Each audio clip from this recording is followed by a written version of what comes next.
Welcome back to my channel. Today I'm going to be sharing super quick crockpot meals. I do have one air fryer meal that I threw in there.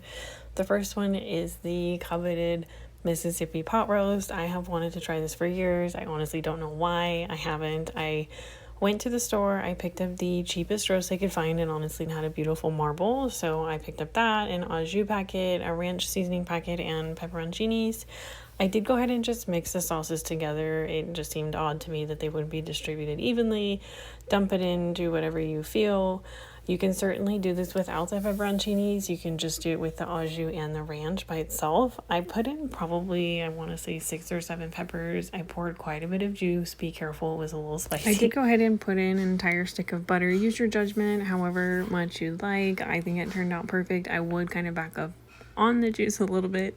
Cook this low and slow. I did mine for probably about 7.5 hours. Depends on your crock pot. They are going to vary temperature wise and the size of the roast you do use. It smells divine when you cook it. This is how it came out, and my husband and I were absolutely in love with this recipe. My kids liked it, but it was a little too spicy. We did have some leftover provolone cheese in the fridge, so that's what I put on our sandwiches. It tasted amazing, but I'm pretty sure you could use anything in your fridge. We had takeout the night before, so we just kind of used some of those rolls left over. I did buy hoagie rolls, and I had some carrots that were steamed in the fridge. I chopped up some fresh vegetables and served that on the side. This would be amazing during the summer when you don't want to cook, as a really simple cold meal. This was the next night with the hoagies. I would highly recommend this.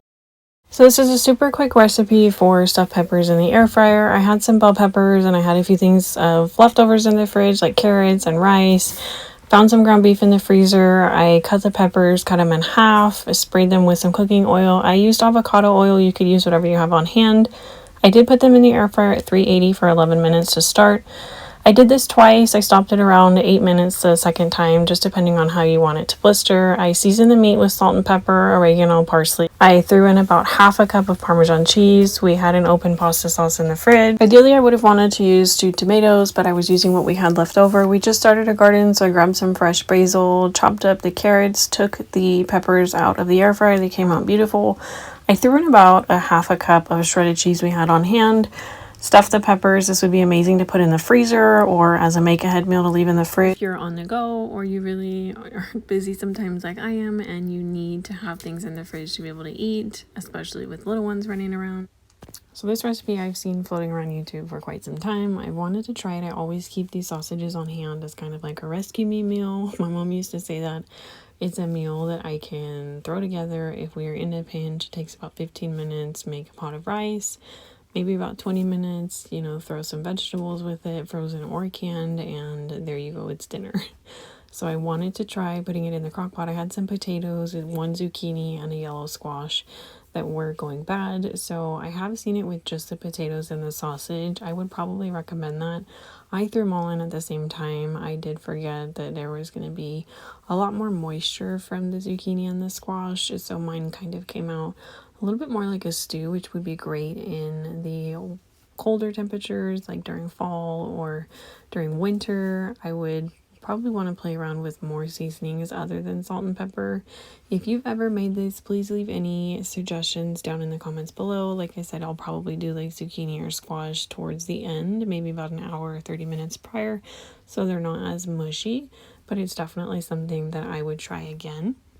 This is definitely, again, one of those meals that you can just throw all in the same pot, which being the crock pot, have little to no dishes and little to no effort.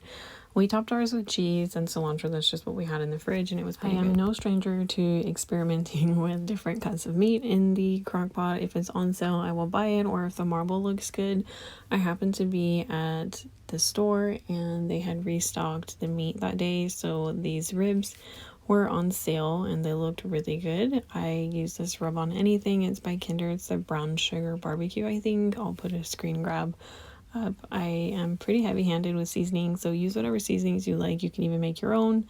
I opt for the easier route. Try to remember that your crock pot is going to vary temperature-wise, so just keep an eye on the meat. I cooked ours on low for about 6 hours, checking in on the temperature depending on how tender you like the meat. I had fun putting these meals together, just again kind of working through our pantry. If you like this kind of video, don't forget to give it a big thumbs up. It helps out my channel. Don't forget to subscribe, and I'll catch you next week.